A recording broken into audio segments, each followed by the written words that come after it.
Will future historians view this as the defining image of Donald Trump's re-election campaign? Defiantly removing his mask on the steps of the White House, the nation's most high-profile coronavirus patient. Determined to show he'd conquered the virus, he appealed to the public to move on to more important issues. Don't let it dominate. Don't let it take over your lives. Don't let that happen. We have the greatest country in the world. We're going back to work. But COVID-19 is still dominating.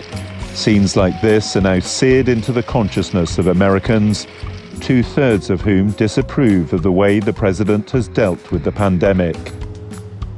And that makes for fertile campaign territory for the Democratic challenger, who always keeps his mask on in public. I think it's a tragedy that the president deals with COVID like it is something not to be worried about. When already 210,000 people have died. I think it's a travesty. If it wasn't for coronavirus, Trump would have been able to fight this election on his own terms, making it a referendum on his stewardship of the economy and his stance on law and order. He could still win, of course. The opinion polls were wrong 4 years ago. They might be wrong again.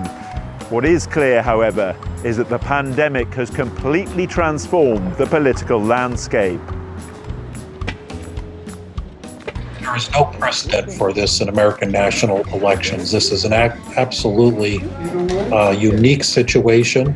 It's just amazing when you think about it that wearing a mask has become a political issue in the United States, and you can pretty much determine based on people's opinions about mask wearing, whether they are a Trump voter or a Biden voter.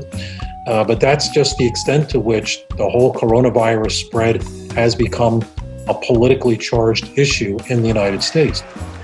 But the economic fallout from the pandemic isn't discriminating between Republicans and Democrats. Millions of Americans from all walks of life are out of work. Voters will have to decide if their president is responsible for the severity of the crisis and whether or not they see him as the man best suited to lead them out of it. John Brain, TRT World, Washington.